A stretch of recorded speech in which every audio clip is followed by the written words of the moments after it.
Hoje não tem Gustavo. Hoje o papo de vocês é com o Lobo Mal. Não dá pra me levar a sério fazendo isso. O ano era 1984 e Angela Carter já era uma das mais respeitadas autoras de fantasia e ficção feminista em atividade na época. Conhecida pelo seu trabalho com contos de fadas, ela sempre gostou de coletar e catalogar esse tipo de narrativa. E isso, como eu falei no vídeo passado, foi o que deu a ela uma das bases para publicar The Bloody Chamber and Other Stories, a antologia seminal que trazia 10 releituras e reimaginações de contos de fadas. Esse livro acabou se transformando numa espécie de pedra de roseta para leituras feministas de contos de fadas, e ainda foi responsável por jogar o nome da Angela Carter para um público mais amplo. E foi desse jeito que 3 dos contos do The Bloody Chamber foram adaptados para o cinema, com toda a pompa e o onirismo que eles mereciam. Bem-vindos ao Fita Maldita. Hoje arrancamos as nossas peles humanas e deixamos o nosso lado mais selvagem aflorar, enquanto nos reunimos em alcateias e lançamos nossos cânticos para a lua. Senhoras e senhores, hoje eu convido vocês a se perderem na companhia dos lobos.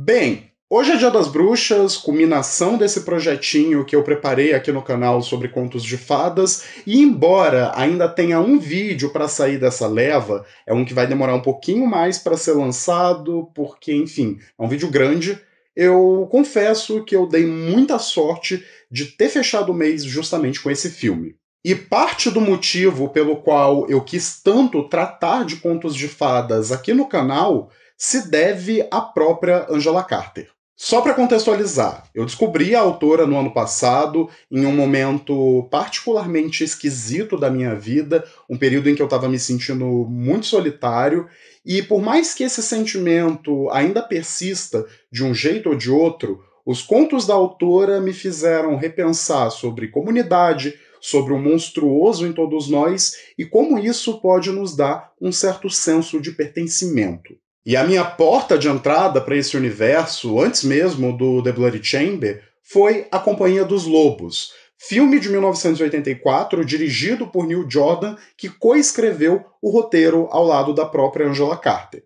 E se o nome do Neil Jordan soa familiar para você, é porque ele também foi o diretor do filme De Entrevista com o Vampiro, aquele da década de 90. O filme foi completamente produzido no Reino Unido e, apesar dele ter visuais muito bonitos, a produção foi muito barata. Tanto que o próprio Neil Jordan já contou que teve que montar uma floresta inteira com apenas 12 árvores ali dentro do estúdio. E apesar de levar o título A Companhia dos Lobos, o filme se baseia em 3 contos do The Bloody Chamber, como eu tinha falado no vídeo anterior. Aqui, apesar da história central ser muito guiada pelo conto homônimo, a gente tem algumas pinceladas bem significativas de O Lobisomem e a Loba Alice, que também são releituras da Angela Carter para a história de Chapeuzinho Vermelho. E quando eu falo que foi uma produção pequena, eu não estou exagerando. O filme custou em torno de 2,3 milhões de dólares e isso se reflete muito nas decisões estéticas, mas não de um jeito negativo. Pelo contrário, eu acho que esse orçamento limitado ajuda a trazer uma certa artificialidade que casa perfeitamente com um conto de fadas. Existem cenas onde a gente vê alcateias enormes de lobos perseguindo e atacando alguns personagens do filme, e por conta dessa limitação financeira e também por preocupações com a segurança da equipe, muitos dos lobos que a gente vê aqui são, na verdade, doguinhos. Pastores belga, para ser mais exato. E é até ótimo saber desse detalhe, porque você começa a perceber nessas cenas de ataque dos lobos que eles estão ali tudo balançando os rabinhos, todos eles estão brincando, estão se divertindo, é muito fofo. Enfim, voltando à compostura. E apesar desses recursos limitados, as gravações e o desenvolvimento foram bem tranquilos. E o filme até conta com um elenco bem interessante. A gente tem, por exemplo, a Angela Lansbury no papel da avó da Chapeuzinho. E se você não está reconhecendo ela de nome, então provavelmente você é heterossexual e eu sinto muito pela sua alma. O Terence Stamp também faz uma participação lá pelas tantas como o próprio Diabo, e uma curiosidade aqui é que o Neil Jordan originalmente queria que o Andy Warhol fizesse esse papel, e ele inclusive chegou a aceitar. Só que o artista tinha meio que acabado de sofrer uma tentativa de assassinato por uma feminista radical, e ele estava meio paranoico quanto à própria segurança. Então, mesmo depois de ter aceitado, ele voltou atrás e aí o papel foi pro Terence Stamp.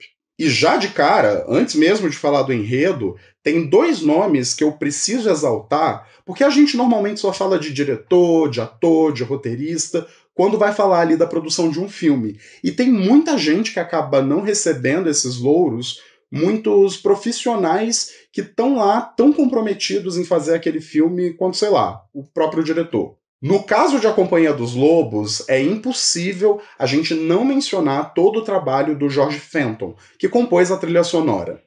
Eu tenho um certo preconceito com uma tendência contemporânea num cinema que quer se distanciar do padrão blockbuster hollywoodiano e como esses filmes eles fazem trilhas muito contidas, muito mudas. É como se eles estivessem reprimindo essa emoção que eles querem causar o tempo todo. Em parte, isso vem de uma ideia de que fazer uma trilha muito enérgica, bombástica e vibrante pode acabar manipulando o sentimento do público, induzindo ele a sentir o que o filme quer que ele sinta.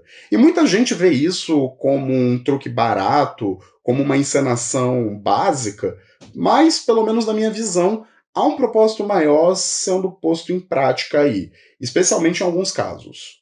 No caso da trilha de A Companhia dos Lobos, ela vem carregada desse senso de grandiosidade, mas também tem um toque de delírio, de sonho, que acaba estabelecendo a atmosfera do filme tanto quanto os cenários e os visuais. E nesse sentido, o outro nome que eu acho importante de falar é o do Christopher Tucker, que ficou responsável pela produção dos efeitos especiais e das maquiagens para o filme. Eu sei que muita gente vai bater o olho em algumas cenas disso aqui e achar datado, achar meio tosco, mas essa falta de realismo através dessas marionetes, bonecos e efeitos analógicos é uma parte muito considerável do que me atrai na atmosfera desse filme. Tem uma cena em específico que ficou marcada a ferro e fogo na minha cabeça desde a primeira vez que eu vi, que rola lá na primeira história que a vovó tá contando pra Chapeuzinho. Lá pelas tantas, a gente vê um homem se transformando em lobo, e boa parte dessa transformação é com um bonecão gigante que, obviamente, é muito falso. Mas tem um detalhe específico dessa cena, que é quando o crânio desse boneco se transforma de humano para lobo e ele se abre. Você vê meio que por trás, mas há um movimento ali e me encanta muito pensar como que aquilo foi feito, ao mesmo tempo em que o filme ganha um certo charme quase que de peça de teatro.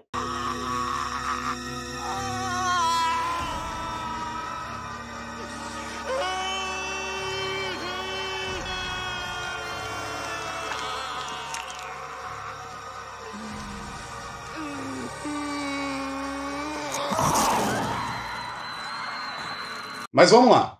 Na história de A Companhia dos Lobos, a gente primeiro acompanha essa menina, a Rosalind, adormecida no quarto dela. Ela não parece estar muito bem, há um indício de que ela está tendo um delírio meio febril, e de imediato a gente vai acompanhar não ela no mundo real, mas sim o que está acontecendo na mente dela, o que ela está sonhando. Esse é um ponto importante de ressaltar já de cara, porque assim como os contos originais da Angela Carter, isso aqui não é uma adaptação fiel da história de Chapeuzinho Vermelho. Se é que a gente precisa falar de fidelidade quando o assunto são contos de fadas. Muito do que a gente está vendo em tela são os delírios dessa garota, inspiradas pelas histórias que ela vê e ouve, e como esses sonhos incorporam elementos da própria realidade da menina, algo que abre margem para uma série de leituras na linha do Freud e do Jung. Inclusive, esse sonho da Rosalind abre com a irmã mais velha dela, que no mundo real é uma ordinária escrota, morrendo ao ser atacada por uma matilha de lobos. E é aí que as coisas começam a correr, porque a gente percebe que é o primeiro contato dessa menina, ou pelo menos da versão onírica dela, com a própria morte. E a história então vai seguindo alguns rumos bem diversificados.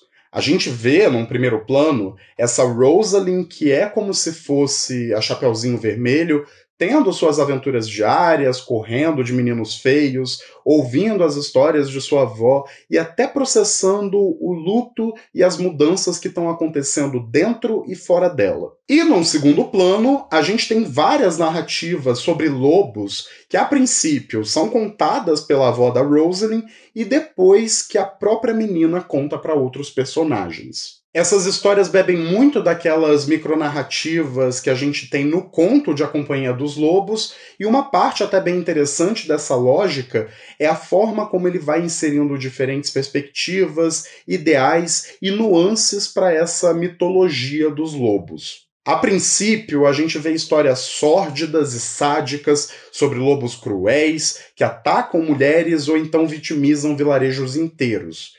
Isso vem desde a primeira, que é um dos meus segmentos favoritos do filme, no qual uma mulher se casa com um homem e na noite de núpcias dos dois, ele desaparece e ela fica sozinha. Os anos se passam, essa mulher se casa novamente e tem filhos, e uma noite qualquer, esse primeiro marido dela volta muito grosso e agressivo e eventualmente ele descobre que ela traiu ele. Quando isso acontece, ele se transforma num lobo e tenta matar tanto ela quanto as crianças. Por sorte, o novo marido da mulher tá ali por perto e ele escuta os gritos.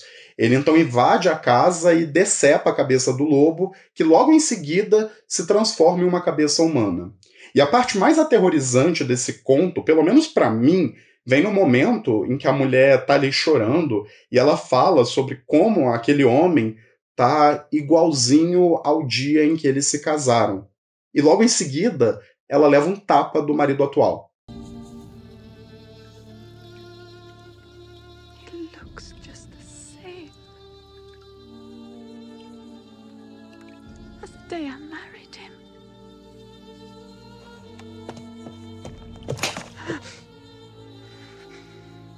Ou seja, aqui no filme, a gente sente a mão forte da Angela criticando e ironizando muitas das instituições que ela mesma critica nas suas obras literárias, como o casamento, o patriarcado, a família nuclear, a igreja e até a burguesia. Tem um conto ótimo em que a gente vê uma feiticeira que engravidou de um nobre. Só que quando ele descobriu dessa gravidez, ele só abandonou ela e foi se casar com uma mulher de uma família mais abastada. O conto começa quando essa feiticeira invade a festa de casamento dos dois e transforma todos os convidados em lobos.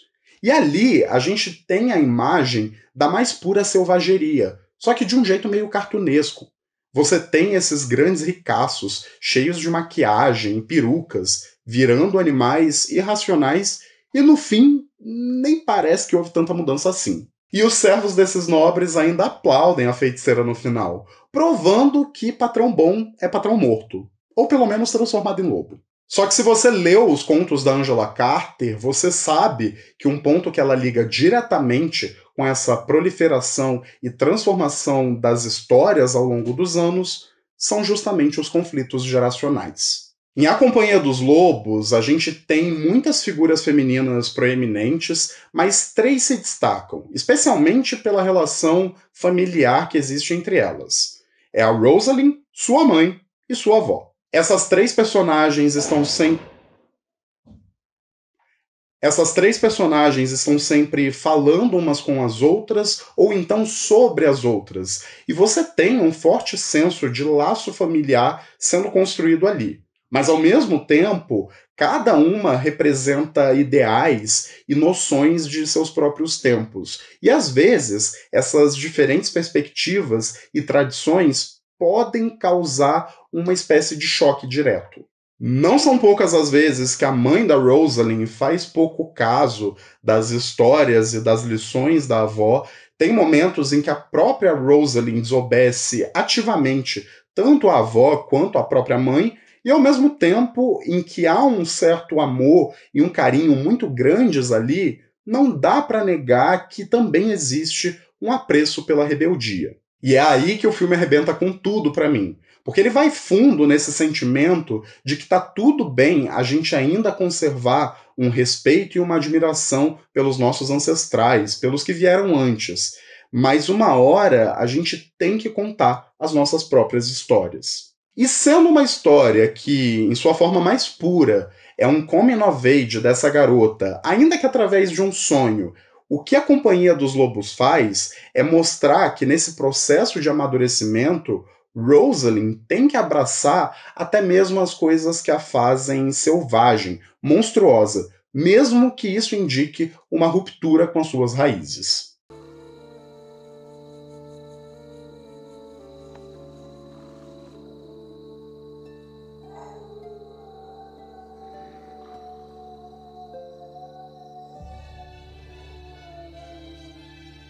Ainda que seja dirigido por um homem, o filme parte da visão de uma mulher feminista, e é fácil você ver como essa perspectiva nos direciona para uma leitura de gênero. Tem uma hora que o próprio filme verbaliza isso com a frase: "Se há um homem no lobo, deve haver um na mulher também". Só que como uma pessoa queer, como uma pessoa que sempre se viu como um forasteiro, e aí eu tenho que confessar, às vezes até dentro da minha própria comunidade, é fácil encontrar também nessa narrativa um encanto que vai além da fantasia, que toca em traumas e cicatrizes um pouco mais reais. Quando eu era pequeno, e eu acho que isso talvez seja uma experiência compartilhada de muita gente que me acompanha aqui, eu sempre vi e ouvi gente da minha família, gente muito próxima até, se referindo a pessoas LGBT, a gays, lésbicas, travestis, enfim, como uma espécie de lobo mau.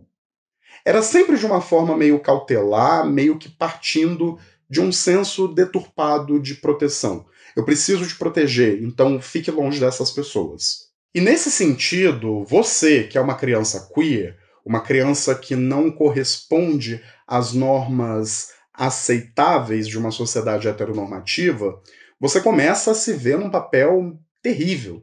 Porque ao mesmo tempo em que você é tratado por todo mundo como Chapeuzinho Vermelho, principalmente por gente mais velha que supostamente tá te educando, você sabe, dentro do seu coração, que você é o lobo mau.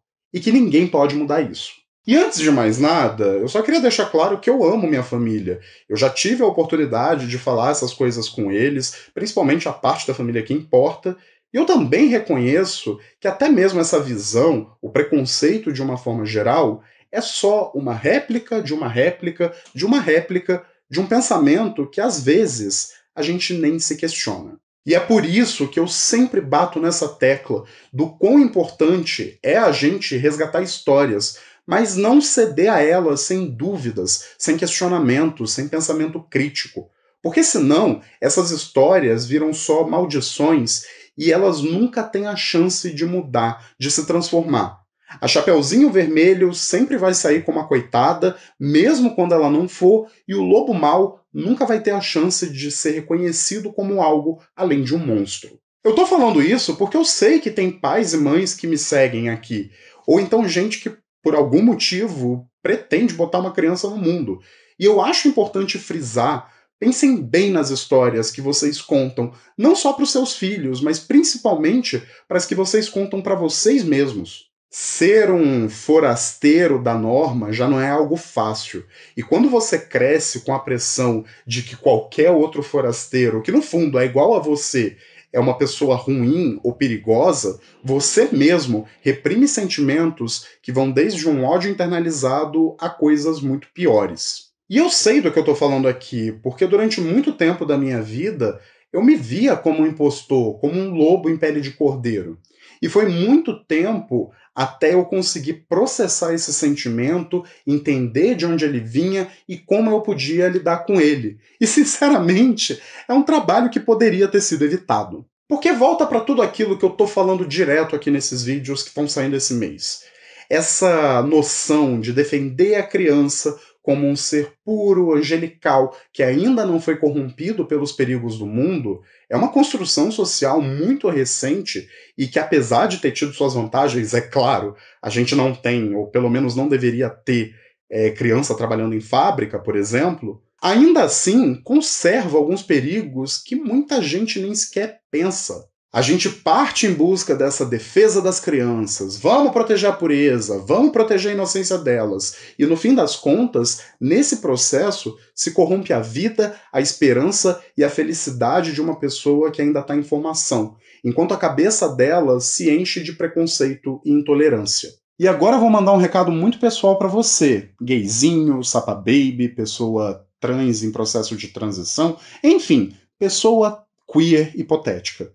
Caso você esteja vendo esse viado aqui falando abobrinha há sei lá quanto tempo, o recado que eu quero te dar é o seguinte: tá tudo bem se ver no lobo. Tá tudo bem partir em busca da tua matilha. Lobos são legais, a gente só morde quando pedem.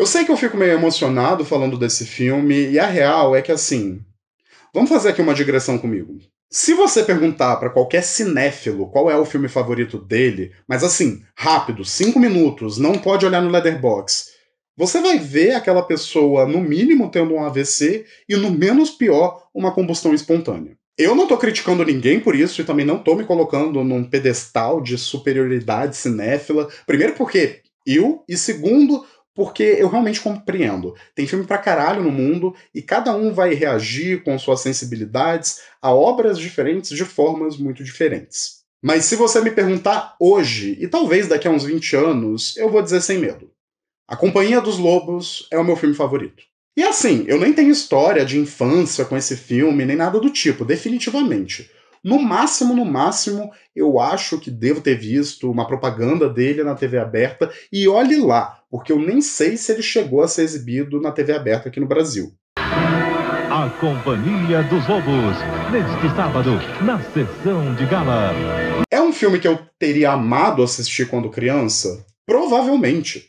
Na real, provavelmente seria igual a vez em que eu tive um hiperfoco em Shark Boy e Lava Girl quando eu era bem pequeno, e eu peguei esse filme umas 5 vezes seguidas na locadora que tinha perto de casa. Aliás, pai, pelo amor de Deus, se você estiver vendo esse vídeo, foi mal mesmo. Só que ao mesmo tempo, eu tenho a certeza de que as coisas que me fazem considerar A Companhia dos Lobos o meu filme favorito são ponderações e questionamentos que eu tive depois de adulto, depois de passar por muita mudança radical na minha vida, na minha visão de mundo e até no meu repertório cultural também. É até curioso, porque eu vi esse filme pela primeira vez há uns 5, 6 anos, mais ou menos, e de lá pra cá eu já perdi a conta de quantas vezes eu revi ele. E é sempre muito chocante pra mim como ele vai abrindo diferentes possibilidades e leituras a cada nova revisitada. No ano passado, em particular, eu assisti esse filme num período meio ruim da minha vida, como eu tinha dito, era um período em que eu estava me sentindo solitário, e é isso, assim, esse sentimento permanece, mas de alguma forma, me ver naquela matilha conjurada pela Angela Carter e pelo Neil Jordan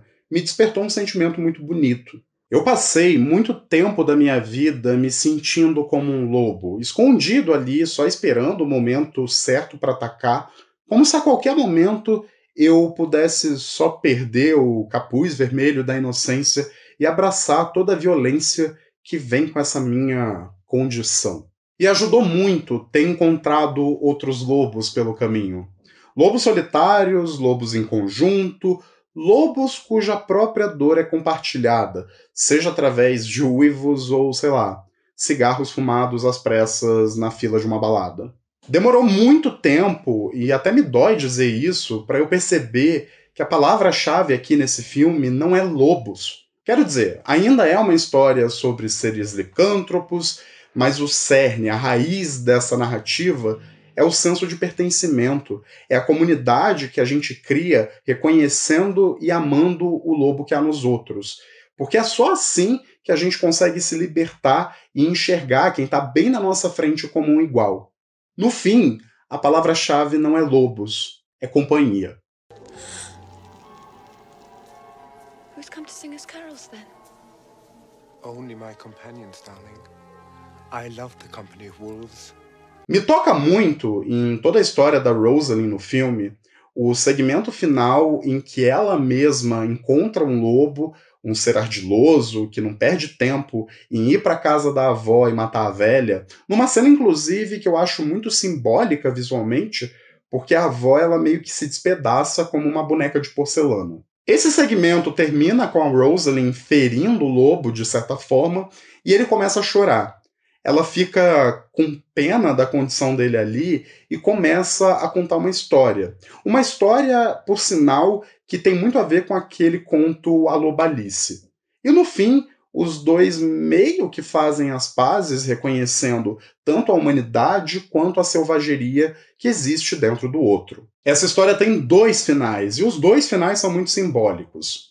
No primeiro, a Rosalind acaba virando um lobo, e quando o vilarejo se reúne para tentar caçar a fera, é a mãe dela que impede sua morte ao perceber que o lobo ainda tá com o crucifixo que era da Rosalind. E depois disso, do fim desse sonho, a gente volta para o mundo real, onde a verdadeira Rosalind ainda está dormindo, só que ela está cada vez mais delirante e febril. E é aí que uma alcateia enorme invade a casa dela. São lobos entrando pelos corredores, pela janela, e o filme termina com ela acordando e se vendo total e completamente cercada. A dicotomia desse encerramento é algo que me fascina em níveis muito pessoais, porque é como se o próprio filme estivesse dizendo: mesmo que no fim, no subconsciente dela, a Rosalind já entenda seu papel como um lobo, essa transformação, essa retomada na vida real, não deixa de ser assustadora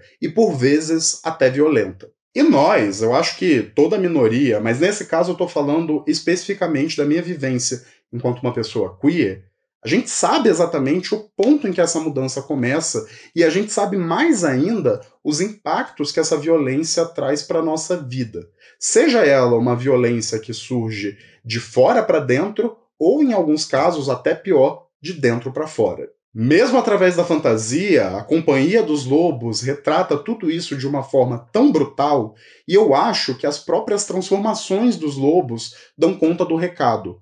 Elas são sempre diferentes, mas cada uma delas envolve as desfigurações mais grotescas que você possa imaginar. Seja um homem arrancando sua própria pele para revelar o lobo que existe por baixo, ou a fera irrompendo de dentro, destroçando tudo que tem pelo caminho. No fundo, eu realmente vejo A Companhia dos Lobos como um filme perfeito. Não só por tudo isso que eu já disse aqui para vocês, mas também pela amplitude de leituras e ideias que ele mesmo propõe para o público.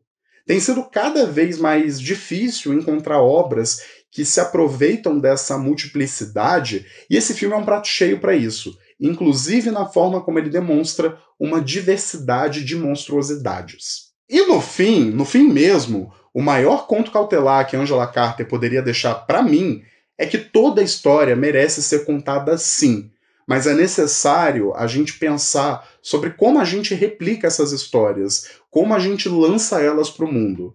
Essas narrativas são partes de uma comunicação ainda maior entre nós enquanto humanidade, e a transformação dessas histórias não é só um capricho, é uma necessidade de cada tempo. Falei muito de contos de fadas aqui no canal, porque eu ainda acho que tem muita coisa que a gente pode e deve aprender com eles. Mas é curioso que a gente chegue aqui, nesse filme, que é uma ruptura com as fábulas tradicionais pelo acréscimo da nuance e pelo convite ao questionamento. Mais do que traçar tropos e arquétipos já bem saturados, a Companhia dos Lobos acerta no momento em que ela lhe puxa o tapete debaixo dos nossos pés para mostrar que a Chapeuzinho pode não ser tão inocente assim. A sabedoria da vovó nem sempre é infalível. E, acima de tudo, até um lobo mau pode chorar ao ser ferido ou magoado. Pessoal, por hoje é isso aí, e como eu disse, apesar da gente ter chegado aqui ao fim do mês de outubro, eu ainda tenho um vídeo para lançar sobre contos de fadas, mas considerando todo o trabalho que foi colocar esse e o do The Bloody Chamber no ar, Eu peço paciência porque eu vou me dar uma semaninha de descanso sim. No mais, o que eu posso fazer aqui é reforçar o convite a conhecer mais da obra da Angela Carter. Porque, como eu tinha dito no meu vídeo anterior, ela é uma autora que merece muito mais atenção. Por sinal, ela e o Neil Jordan chegaram a planejar uma segunda parceria, que seria uma adaptação da radionovela que inspirou aquele conto The Lady in the House of Love, que está lá no The Bloody Chamber. Só que, infelizmente, quando esse projeto ainda estava em estágios bem iniciais, a Angela começou a adoecer e ela faleceu em fevereiro de 1992, aos 51 anos de idade, uma perda absolutamente trágica. Eu teria realmente amado ler mais histórias dela e conhecer mais do mundo através dos seus livros. E para fechar aqui o vídeo, eu vou recomendar que vocês voltem às raízes, ou pelo menos uma delas. Eu acho que qualquer estudo sobre contos de fadas não é completo sem a gente falar um pouco sobre a vida e a obra dos irmãos Grimm. E eu tenho aqui em casa essa coletânea da Nova Fronteira, que tem 2 volumes e que traz vários contos coletados e reunidos pelos irmãos. Sendo muito sincero com vocês, eu acho esses contos meio entediantes e até um pouco repetitivos. Como é uma transcrição de uma narrativa oral muito antiquada, você nota certos padrões que se repetem, e às vezes isso é um pouco chato, mas ao mesmo tempo eu acho que vale muito a pena vocês conferirem. E eu estou mostrando essa edição aqui da Nova Fronteira, porque é a que eu tenho em casa, mas várias editoras continuam lançando os contos deles até hoje, e vocês encontram facinho por aí.